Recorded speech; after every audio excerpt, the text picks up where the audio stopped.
Docherty.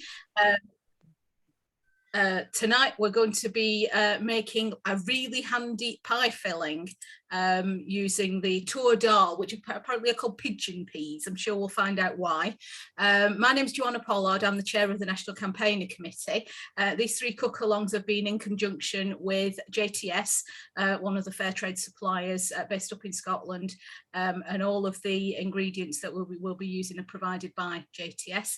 So without further ado, I'm going to hand you over to Sandy. If you've been with us the last couple of nights, you'll know that Sandy's got a bit of a cough, so bear with us, and we'll cook some pie filling. Yes. Hello, good evening, everybody, and thank you. If you've been here the last two nights, you're probably sick of seeing me now at 7 o'clock. A bit like Angela from that newsreader. But if you're new to tonight, just stick around, let it wash over you, because you'll pick up these recipes. They're on the website, they're on this website. You know, you'll find them very easy. The girls will guide you in the right direction. And I'm going to demonstrate them. Now, we've got time to talk and chat, so come in with your questions. Joanna will feed them through to me, and we can answer whatever you can. Or come up with your ideas. It's not really all about asking me. It's about your thoughts and ideas, because we're working with pulses. And all week, we've been using JTS pulses, organic pulses. So Monday night, we made a cheese and lentil wedge with the red split lentils. Last night, we made a chickpea risole, which somebody did ask what's the difference between a risole and a falafel. I didn't know whether that was quite a joke or something like that, but anyway, I'm not quite sure what the difference is. But the risoles were nice, and then we made a raita with yogurt and mint to dip them in, and talked of how we could do them. And then tonight, I mean, they're the most original title I could think of. Very handy pie filling. That's what it is, and it's using the tour dal, or if you know you are a bit old-fashioned, it's yellow split peas. You know that pulse. And as we were saying all week, we've been saying that pulses are a great base. They're fabulous, but they just need layers of flavours, and that's what we've been doing with all these. And with all the three recipes that we've done this week, and the things we did for the Fairtrade fortnight, everything's open to interpretation. I bring you a thought and a gesture and a thought and an idea, and then I want you to take that away and say, I don't like that, I'm going to use this, I'm going to add that. So without further ado, let's just get cracking. So 100 grams of the yellow split peas. Now I have just soaked these. I should have soaked them overnight, because I think they cook a bit quicker, but I didn't. So they've just had an hour or so, and they have plumped up. Now into there, I'm going to add 450 mils of water. Seems like a lot for just a few. And then onto there, I'm also going to add a chopped onion. I've just pre-done these, and a grated carrot. Now in that all goes in there. And I'll just give that a little stir. And then, because I want to use this hob in front of us, I'm just going to bob this on my cooker behind. So, it doesn't look much. Onion, the split peas, the split lentils, and a grated carrot into the pan. I'm going to bob that onto the heat. Just turn this on. Turn it down. You don't want the gas running, remember it's big green wick. And the beauty of this recipe is that it is a one-pot dish. Now, it's not on the recipe, but what I wanted to do was, because this recipe is so quick and so easy, I actually was conscious of giving you a bit of a show tonight, so that we had something to produce. And I'll make no apology that the recipe is quick and easy, because I think at home, in our homes, making tea, that's what we want. Quick, easy, tasty dishes. So in that pan, I've just put a little bit of olive oil. I'm going to add some sliced mushrooms and just let them start to cook away a little bit. Now, I'm going to go in with my fabulous Swahili lemon pepper. I adore this stuff. And this is, now Tracy, you might be able to help me. Ukuva in Africa. Yeah, Ukuva. Range of herbs. And Tracy was telling me that these herbs and spices now in this can come in refills. So you don't have to buy a mill each time. You can buy a bigger cardboard package. Also, a little bit of salt, which is the fabulous cohescent seaweed salt. Really into that. So let's just get them going. Right, now, I'm just going to bring some that I made earlier. Now, this so far is the dal. So the carrot and onion and split peas are going to simmer for 20 minutes. I don't want to stand here for 20 minutes trying to talk and fill an empty void, just so that we're doing it in real time. And then, as you'll see in the recipe, it calls for 175 grams of wheat germ. Now, don't get this mixed up with the bran that we used last night to coat the rissoles. Wheat germ, you can get fine, coarse, medium. This is medium wheat germ, and it's a little bit, let's see if I can bring it up to the camera so you can see. It has a little bit of a mealy taste. It's not a porridge oat. You can make a porridge with it, but it's got a little bit more grain. A bit more grain than a flour. Whereabouts can we buy this wheat germ? Because it's not something that you necessarily see in all the supermarkets, is it? No, supermarkets, health food shops, usually in your carry shops. I'm sorry, it's just gone out of my head. What they're called? The where you get your sacks and leather sacks. Zero waste shops. Yes, zero waste shops. Yes, yeah. They often have it loose. So just they'll have wheat germ, because we're just frying these mushrooms, and into those mushrooms, as you can tell, you shed smell-o-vision, because the smell of mushrooms and garlic is fabulous. Okay. Yeah, we'll just have to imagine that. I'm sure we all are. Just imagine that, mushrooms and garlic. Right, let's just get them nicely crushed down.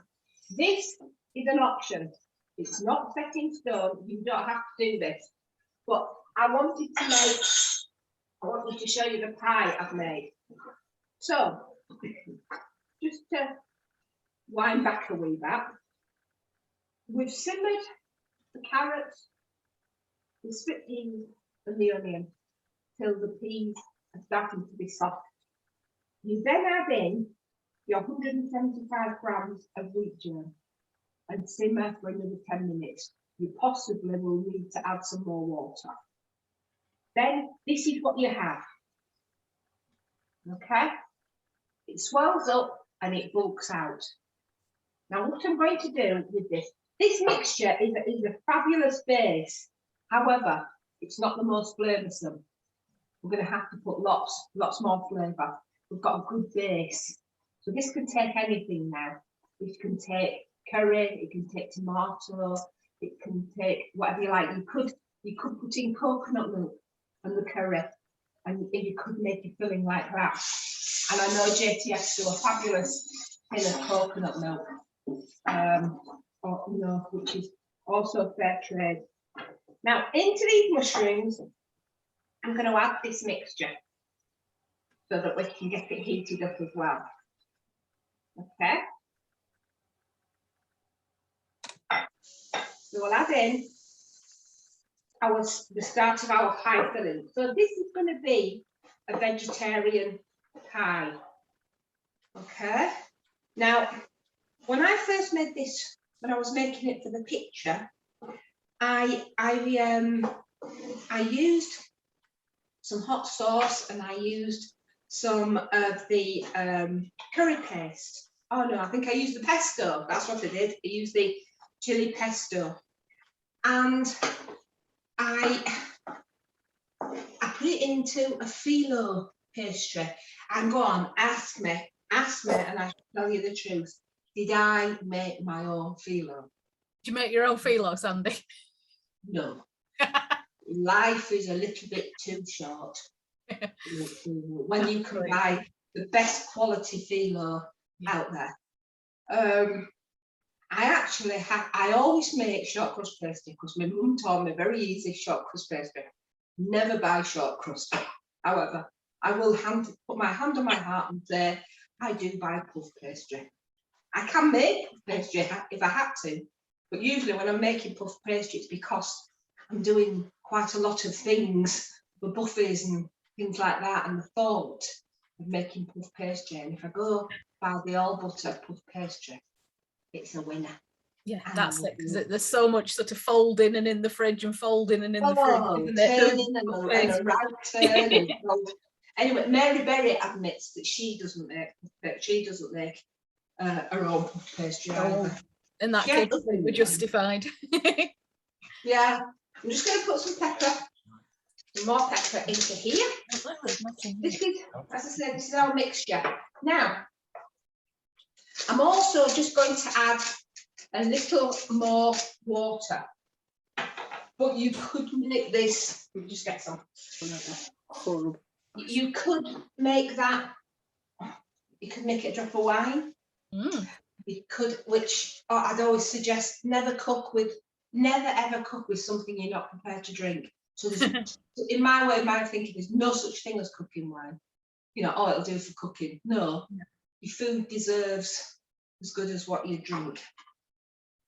And you can get so many really nice fair trade wines as well that you could. Yes, I know. Rita, last time we were cooking, I was looking for a fair trade wine. In fact, maybe tonight you could tell me where to source a good fair trade wine from. I know the Co-op are very good. I just wondered, I'm in an area where there's Asda, Sainsbury's, Morrison's, Waitrose. Yeah, Sainsbury's and Waitrose are definitely the two that I'd look at for a fair trade wine. Yeah, definitely. Right. Now, this is now cooking down. I've added a bit more water. We need a few breadcrumbs in there. Once again, I'm going to come back to the fact that, excuse me, the breadcrumbs is optional, because if you are wheat intolerant, the wheat germ, you could use oat germ. You can get alternatives. So I'll just sprinkle in a bit, or don't sprinkle any in. On the recipe, you'll see that it calls for about 100 grams. Well, that's quite a lot, and it soaks up quite a lot. So only use it if you want your mixture firmer. Yeah. Yeah, it'll soak up the liquid, won't it? It will very much so. And I'm a bit conscious that sometimes you don't particularly want too much stodge. But now here's the magic. We're going to use the Miru tomato and basil sauce. Why did I use the basil? I used the basil one because I seem to have used the curry in the rissoles tonight, and I used the hot sauce in the cheese and lentil wedge. And I just thought, not everything has to be about heat, So, sorry, you didn't have to do that. But this sauce is lovely. Now, I've suggested about 6 tablespoons, and of course, this is that technical measure of 6 tablespoons. Yeah. About half a jar, because I can't stress enough just how delicious this sauce is. Yeah, it's really tasty, isn't it? It really, really is. So I've stirred that in with the mushrooms, with the garlic. So as you can see, we're kind of going down a Italian-esque style pie. Okay. Now, I don't know if you can see in that pan there. That's coming together quite nicely. Now, what I will say is, if you are a meat eater and you are economising, then you could use this as half and half. You could use some pork mince, you could use some minced beef, you could use some chunks of chicken, you could use some sausage, or you could use some chorizo. That would be very nice in here. These are simmering nicely. So all right there. Tell you, we have a lot, because I do this twice, and I've got one here and I've got one there. We have a lot of pulses in this house at the moment. A lot of cooked pulses. So this is going on. What I am going to do is I'm just going to take a teaspoon, and I am no double dipper, but I will just taste it for salt. Like I said, we're using good, wholesome ingredients, but the good, wholesome ingredients we're using have the potential to be slightly bland. So we do need to get in those flavours. Yeah, that's the great thing, because yes, with the pulses, that they are such a great base, but JTS do so many are fantastic. They do, things, yeah, flavouring up the pulses as well, so you can exactly. a whole lot. And Now, and know that everything's fair trade that's the key for me. That's even, yeah. So you just, as I say, it's a double whammy. Now, like I say, if you wanted that thing, that you could use the coconut milk to put in there, it would give another dimension. Ooh, no, yes, but not if we're going to Italian stuff. Yeah, let me just. Right. Plenty of pepper, the lemon pepper, and the sea salt, and there's a whole range of other ones. I mean, I probably used my way through them now. What is that here? Cape Garden. Cape Garden. Open your cupboard doors, people. This is cooking. This is true cooking. Open your cupboard doors and think, we'll try that. I'm going to use some smoked paprika. And I've got a bit of marjoram. We'll use that. I've got some lovely fresh sage in the garden. I'm going to use that. Experiment. I mean, it's not something you say, but I do believe in that you should really play with your food. So, yeah, that's the thing. You can't really go wrong, can you? Just particularly if it's something you really fancy. I'm a great believer that if you just open the cupboard and there's something you fancy in there, just go for it. It's meant to be. It's meant to be. If it's in front of you, it's meant to be. Right. That's just given that little bit more oomph. Because I've got it, I'm just going to pour in more of that. More of that. That's it. So that's a jar, but it's absolutely gorgeous. Now I'm going to lift it off the heat because it will continue to swell, and you'll be at that forevermore. So here's what I'm going to do. I've got this mixture now. These mushrooms could be leek, diced leek, chopped leek, could be chopped peppers, could be all three, could be spinach. Spinach would be lovely in this. You've actually got like, I would have said, you've got kind of like a, not a rice dish, but you've got something you could eat with a fork and crusty bread. Yeah, it's like a dal almost, isn't it? With the lentils. Very much like a dal. Yeah, yeah. But what I'm just going to show you now is I've got some quite strong grated cheddar cheese here, and I'm going to sprinkle some of that in because, like I said, I'm going down sort of Italian root. So just stir that in. That could be grated Parmesan if you wanted. You don't, in fact, you don't, it doesn't have to be any cheese at all. Just depends. A vegetarian cheese. Okay. Just turn that out. Then what I'm going to do is the dish that I had it in, I'm going to spoon some into the bottom. This is where you could let it go cold now. You could make this in a nice big batch. You could let it go cold. You could freeze it. You could, I'll tell you what would be quite nice, put it in a dish like this and then make a savoury crumble. Maybe not put your cheese in it, but put your cheese into your wholemeal flour, a few oats, some butter, rub it together and your cheese. Lots of the peppers, lots of the lemon pepper. Sprinkle that on top of this. That would make a really lovely supper dish with maybe like some nice salted cabbage.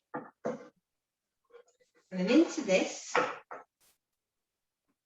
I'm actually got here what I did earlier. I've got some mashed potato. Ah. So I'm kind of making like a shepherd's pie.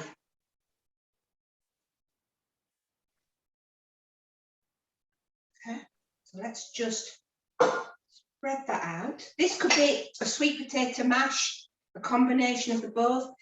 What would be really nice would be a cold cannon, which is, you know, cabbage and cooked cabbage. If you've left any leftovers, once again, don't throw them out. Make this for the next night. If you've succumbed and had a Sunday roast, keep your mash and your cabbage, and then have a little bit of an economising day next week. Get your lentils out and get something like this made, but save your potatoes and your cabbage. Yeah, I'm a big fan of mashing together Swede and potato. It just makes something a bit different. Yeah. Any combination. So look at that. So that's, you wouldn't know. Really impressive, doesn't it? Yeah. Let's pop this in.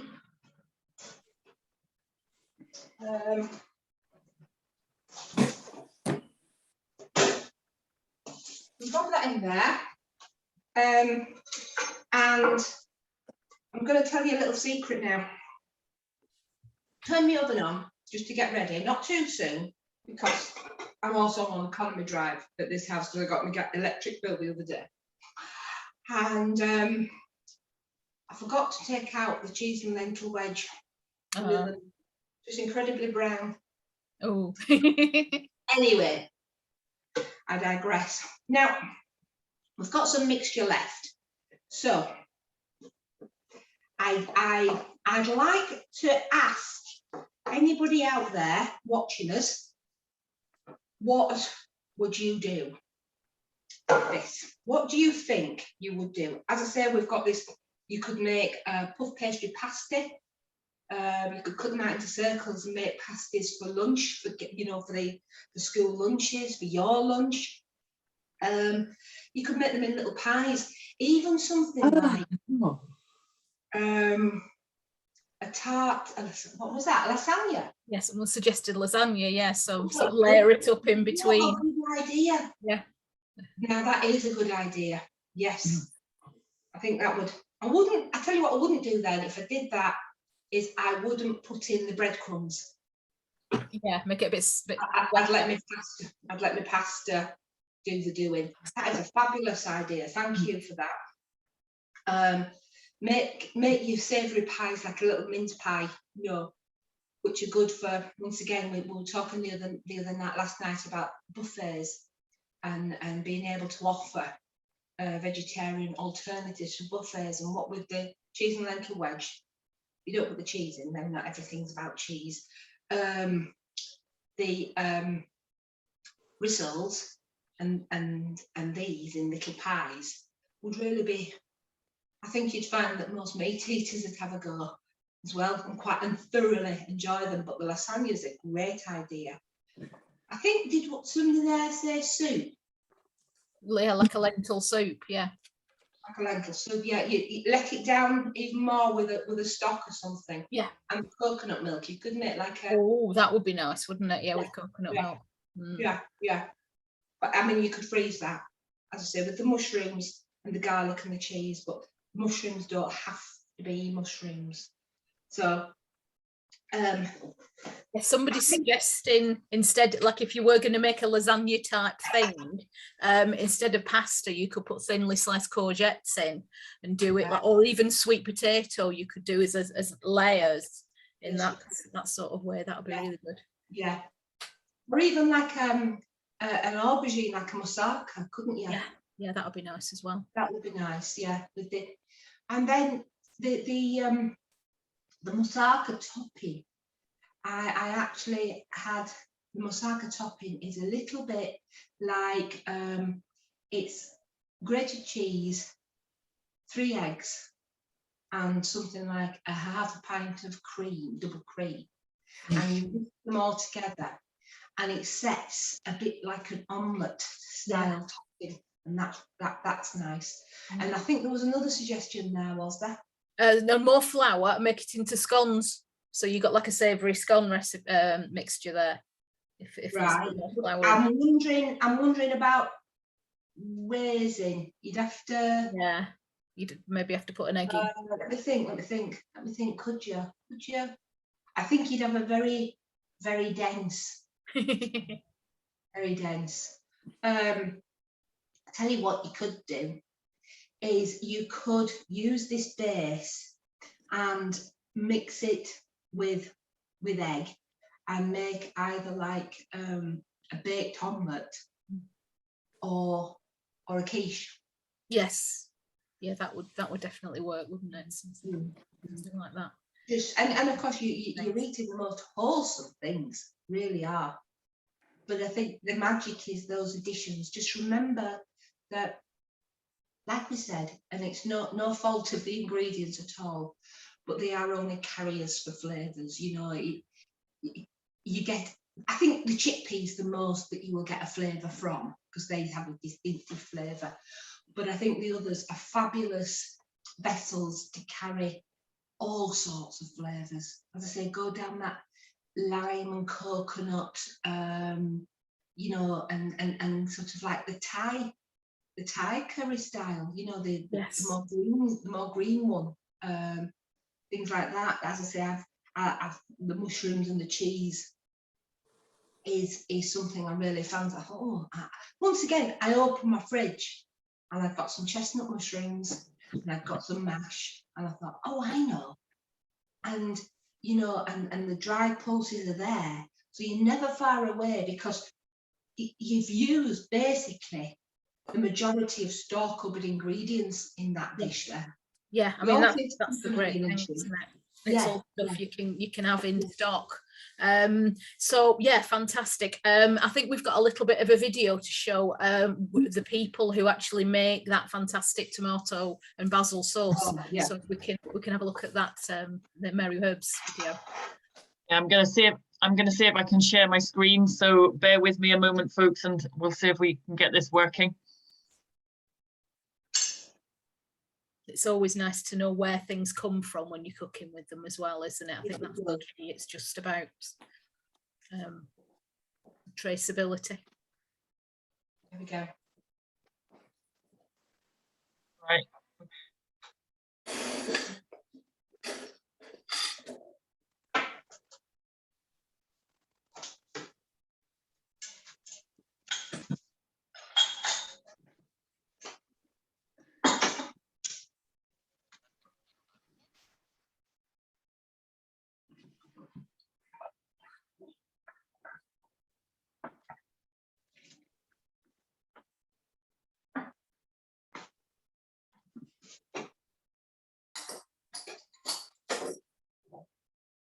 Any sound? I don't know if we're meant to.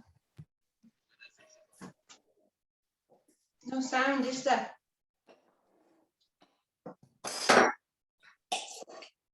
Have you ticked the box that says optimize for video? Bear with me, I can't even get back to where I was a second. So you're not hearing anything from that, is that right? No. And where is this box? Oh, so when you click the thing that says share screen, you should come up optimize for audio for video or something like that. No, don't have that. I've got one participant can share or multiple participants can share. Right, you've only got that.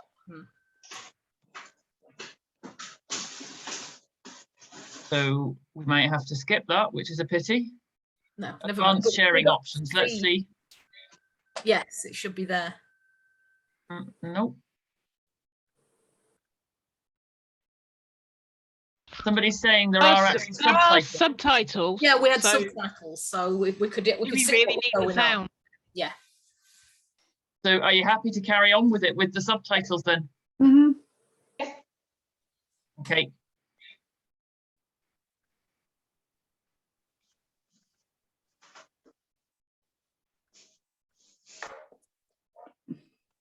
I'll go back to nearly the beginning, but not.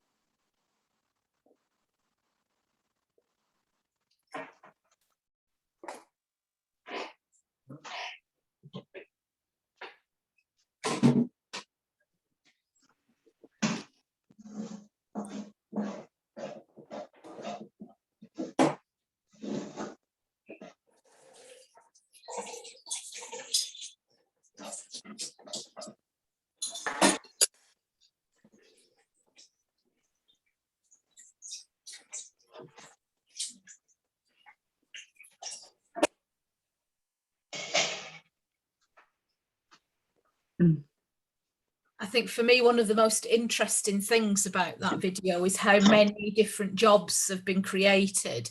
So if you think about, when we think about a banana farm or a coffee farm or whatever, that it's literally just growing the raw materials, and that's great and really important. But if you think about all of the jobs that we saw on that video, where that not only are they growing, but they're making the products and they're packing the products and they're filling the jars and doing the putting the packaging together, and it's just so important that the more jobs we can create in low-income countries like Kenya, the better, and that's really the difference between something like JTS, that's a WFTO member, that everything they do is measured against the 10 principles of fair trade, and there's so much value added when you buy something from a supplier like that, and you know that you're creating really valuable trained jobs all over the world. So yes, it's the wonderful thing about fair trade. Yeah, I think I know I've harped on about it all week, but I realise all that, Joanna, that you're saying about fair trade, on the consumer side as well, the actual quality and flavour of the products surpasses any sort of like high-end brand that you get those pasta sauces, because they're not thickened, they're not over thickened. They're not over, the balance of flavours is fabulous. And like I said, I've got no qualms about making a tomato sauce, but equally, I've got no qualms about saying that I would use a jar of Miru sauces. The curry paste, the pesto, they really do have a kick. The chili, the ones with chili in, they really do. All of the products that we've been demonstrating with over, not just tonight, not just over the last 3 days, but on the Big Green Week, the chocolate you sent me, the one we did the vegan caramel shortbread thing. Yes, yeah, and I think we'll have a go at that chocolate tart sometime as well. Absolutely, yeah, that's definitely on the list. And let's have a look at doing that. But I just can't stress enough how it's. I was always a fair trade follower and a fair trade supporter, and it's good to see things more and more out there that are fair trade. But I've seen now that JTS sell a range of products. The jam, that pineapple jam was absolutely to die for. I wouldn't bother making it, and that's coming from a baker and cook. I just wouldn't. It would fall into the puff pastry category, you know. Yeah, you might as well. I think with anything else, you can always tell when something's been crafted with real care and love, and that's one of the you know, you can tell it with fashion, you can tell it with handcrafted homewares, and you can also tell it with food. Is when somebody, you know yourself, when somebody's baked something, they've made it with love, it tastes better. And it feels like the same. Yeah. What I was just going to say that actually, how sweet is the pineapple jam? Not over sweet, because it's not very thick. It's because it's not boiled with a lot of sugar. And I was just going to say the pineapple jam would make an absolutely outstanding pudding if you buttered a dish, poured the jam in the bottom, put some sponge, put a sponge mixture, just, you know, an all-in-one. Yeah. 200 grams of sugar, 200 grams of self-raising flour, 200 grams of soft margarine, and 4 eggs. Whisk it up just till it's like a cake batter. Spoon it over the jam. Possibly put a bit of coconut in there. Get that combination going. Maybe a little bit of touch of something quite nice in the, you know, but the jam, and then bake it and have a pineapple sponge pudding. It sounds absolutely delicious. It is, and then some custard. I mean, because everything. Yeah, everything's better with custard. Everything. The world is swimming custard, and I think there was a famous. I can't remember who it was, but he said, "Jam roly-poly should swim in custard like Madagascar in the Indian Ocean." Lovely phrase, because I always know where Madagascar is now. I've been to Madagascar, and yes, it very much is in the Indian Ocean. But that pineapple jam, please give it a try. Any of the jams, but the pineapple absolutely floated my boat. In fact, on the Fairtrade fortnight, we did that into an ice cream. So we made a pineapple ice cream. Oh, that sounds fantastic. Nice. Yeah, it's definitely the way to go. Yeah, there's so many different things, and like you said all week, it's about experimenting. It's about thinking, oh, I wonder if, you know, and then just try it. And if you don't like it, you don't like it. You've not lost it. You don't like it. You know, we've come up with used ingredients. Okay, we don't like waste. We know we don't like waste. And I'm from Yorkshire, so I definitely don't like waste.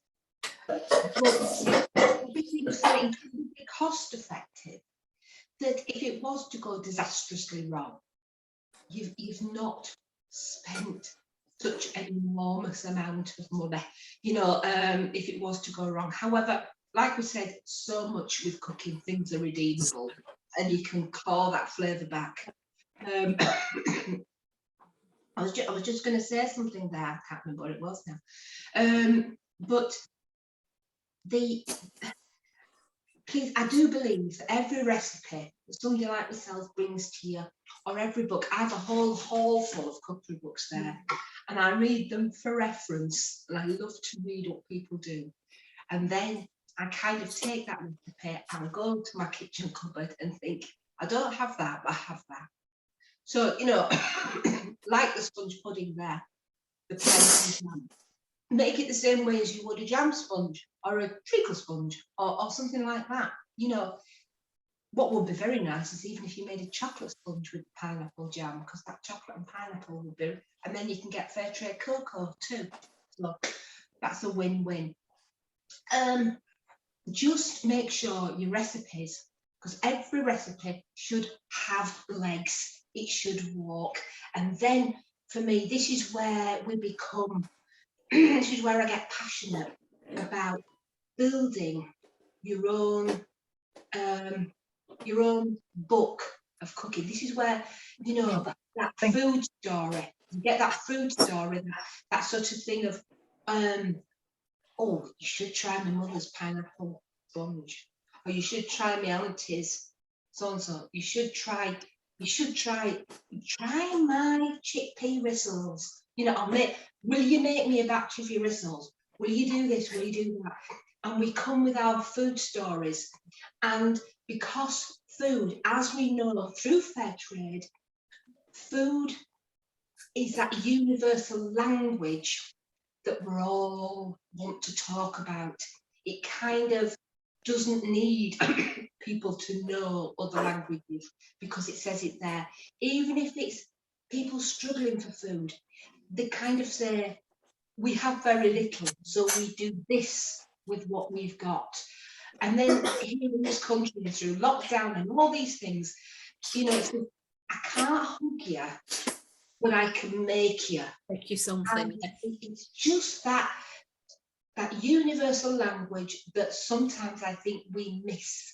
We miss it because we think it's food and it's eating and it's things. And fair trade for me epitomises the universal language because it's saying I don't quite understand, but I know you're better off for the food I eat, and you like the food I eat, and therefore they're pleased, you're pleased, and we've got a food story going on. Yeah, exactly. No, I think that's one of the great things with baking. Baking's one of the things that you always have to share, whether you want to or not. So you make a cake or you make a batch of scones or and it doesn't have to be anything fancy, but you're always going to share it with people, and it brings us together and it connects us, and I think that's so important. Like we've all been sat in little boxes on screens for 18 months, and it'll be so nice when we can get together again and share food and stories and really sort of it will share our food stories. I'm just going to get something, just bear with me. So I've just lifted out this kind of like shepherd's pie,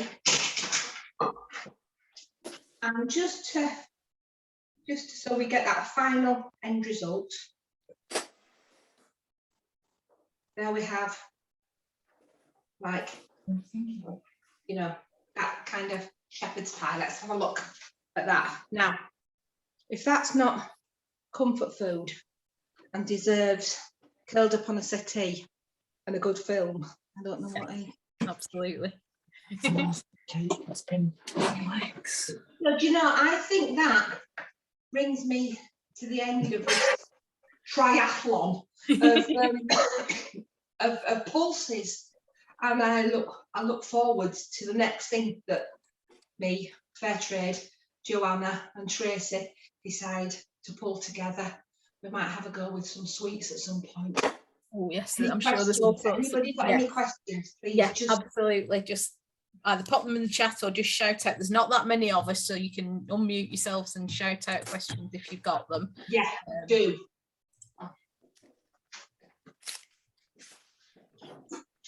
I'll maybe just ask one based on the same sort of thing as I've asked the previous evenings. Some of you have been on and have been giving me input, but we're very aware at JTS that 500 grams may not be the right size of pack. We brought this in as a 500 gram and we've brought in 25 kilo sacks for zero waste shops. And we're starting to get feedback that people that really want to use lentils, particularly the lentils rather than the chickpeas, I think, would really quite like a bigger bag. So we're trying to gauge what sort of size bigger bag would work for people. The feedback from previous evenings has maybe been a 1 kilo rather than the 500 gram. If anyone thinks that they would rather have something bigger than that, just say. I mean, we can't guarantee we're going to be able to do it, but the supplier in India is open to different size bags. It will be quite some time before we're reordering from the supplier, so this isn't going to be something that comes around quickly. But I think conscious, particularly as we're doing this in Great Big Green Week, of the plastic that's involved in these pouches at the moment. And at this point, we can't convert them to compostable packaging because the packaging would compost quicker than the product inside is best before date. So it is plastic, and I know that's a concern. We know that's a concern to people, and potentially moving to a 1 kilo bag would reduce the amount of plastic per gram of goods, but we don't want to make it difficult for people to buy it because it's actually like a 3 kilo bag or whatever. So any thoughts be much appreciated. Yeah, I think well, if I can be first to sort of say that for me, definitely a kilo bag would be, because I can store a kilo bag quite handily, and you know, because we were looking yesterday that some, these recipes, if you were to use these recipes, it's kind of nearly half a bag of whichever one you're using to use. So you know, we're, apart from maybe the chickpeas where you do get that bulk, where they do bulk up a bit more, but yeah, a kilo would be my ideal.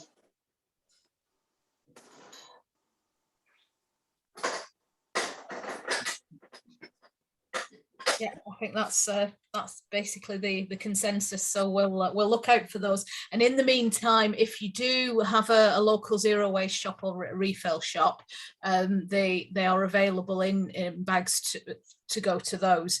If you go to your local one and they don't have them, I would ask, just say, did you know that these are available from JTS and the Fairtrade and Organic, and would you please get them in for me? Because most independent retailers are quite happy to get stuff in if they know that they're going to sell. Yeah, so yeah. If you know there's a demand, then yeah, go for it.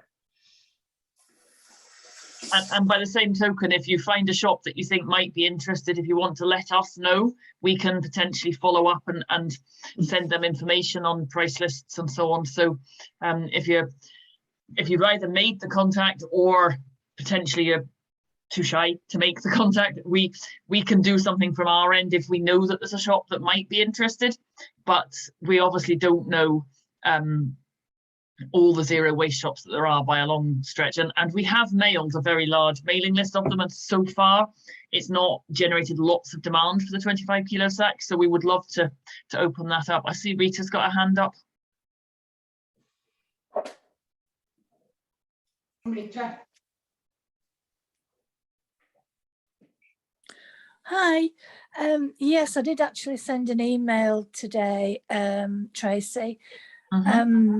I use the seaweed salt. It's absolutely fantastic, brilliant. I've had all of those that I got a while ago, but I'm thinking I can't sell the pulses because there is a Whole Food shop in Haworth and we're a small village, but the salts and everything I might be able to sell in my shop.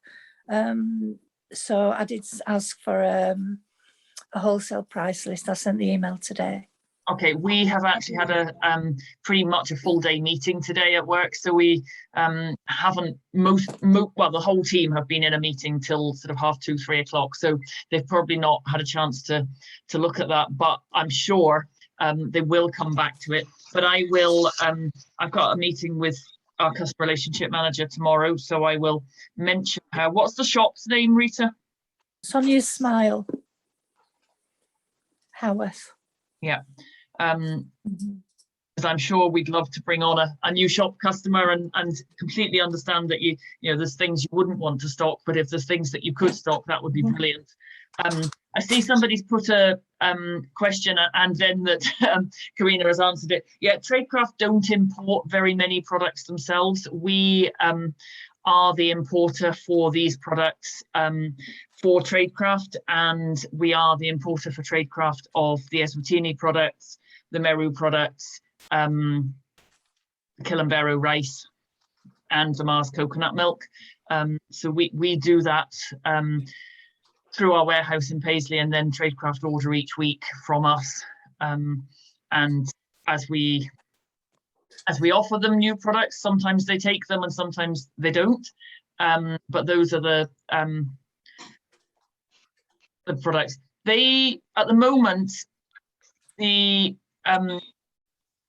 Tradecraft don't take the grinders, I don't think, and therefore they won't be taking the refills. They don't take products from the circle range at this point. They have done in the past, but they aren't at this point.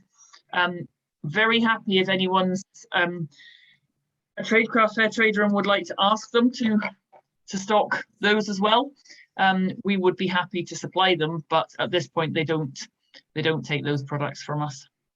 And if you're buying them for yourselves, you can either get them from JTS's website, or JTS are actually on, there's a brand new initiative called eBay for Change. So basically that the idea is that we've got lots and lots of fair trade and social enterprises selling on eBay.